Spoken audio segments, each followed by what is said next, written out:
दूर पहाड़ों के बीच एक गांव था। उस गांव का नाम खाती गांव था। वहां के लोग बहुत ही सीधे और सरल थे।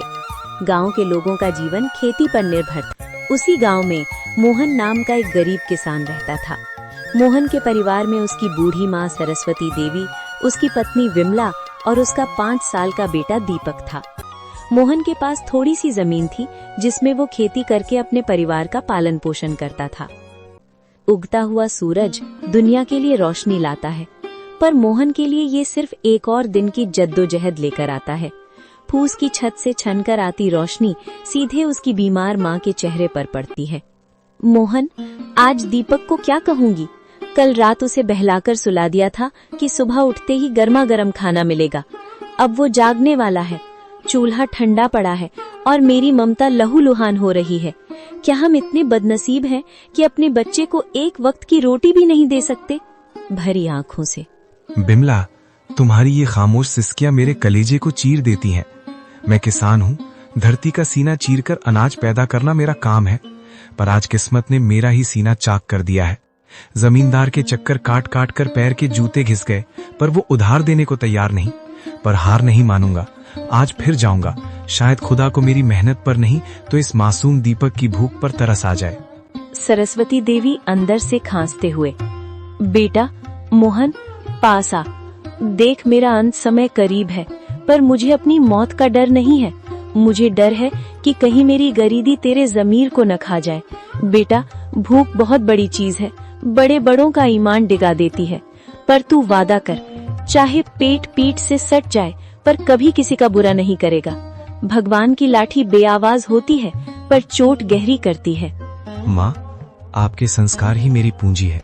मैं खाली हाथ लौट सकता हूँ, पर कलंकित हाथ लेकर इस घर में कदम नहीं रखूंगा।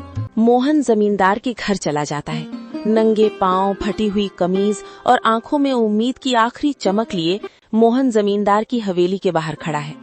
सूरज की तपिश उतनी नहीं चुभ रही थी जितनी पेट की भूख और घर में बीमार माँ की कराह चुभ रही थी। जमींदार साहब एक आरामदायक कुर्सी पर बैठे हुक्का गुड़गुड़ा रहे थे, मानो मोहन का दुख उनके लिए कोई मनोरंजन हो। माई बाप, हुजूर, इस अभागे की विनती सुन लीजिए। मैं जानता हूँ कि पिछला लगान अभी पूरा नहीं चुका पाया हूँ, लेकिन मेरी मजबूरी की दीवार बहुत ऊंची हो गई है सरकार। घर में चूल्हा 3 दिन से ठंडा पड़ा है। मेरा 5 साल का बेटा दीपक, जो अब तक खेलता कूदता था, आज भूख हमारे निढाल होकर जमीन पर पड़ा है।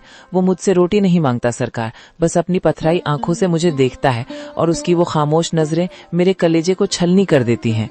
मोहन, ये हवेली जज्बातों से नहीं, हिसाब किताब से चलती है। तेरी माँ बीमार है, तेरा बेटा भूखा है, इसमें मेरा क्या कसूर? पिछली बार भी तूने यही रोना रोया था।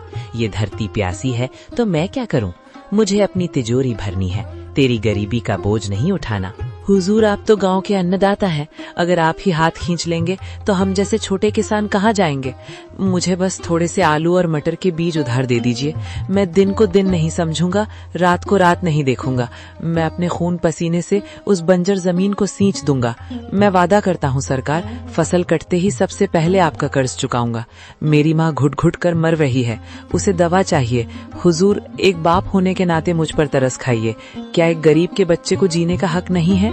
हक की बातें मत कर मोहन, हक अमीरों की जागीर होती है। बीज चाहिए, बीज की कीमत लगती है। तेरे पास देने को क्या है? वो 2 बीघा जमीन जो पहले ही गिरवी है। जा, यहाँ से दफा हो जा। अपनी इन भीगी आंखों से मुझे पिघलाने की कोशिश मत कर। जब तक पिछला हिसाब बराबर नहीं होता, तुझे एक दाना भी उधार नहीं मिलेगा।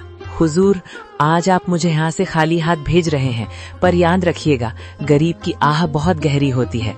मैं अपनी मेहनत बेचने आया था, अपनी खुददारी नहीं। अगर खुदा ने चाहा तो मेरी मिट्टी भी सोना उगलेगी। आज आप मेरी गरीबी का मजाक उड़ा रहे हैं, पर वक्त का पहिया घूमेगा हुजूर, वक्त का पहिया जरूर घूमेगा। मोहन अपनी फटी हुई आंखों में आंसू लिए भारी कदमों से हवेली की सीढ़ियां उतर गया।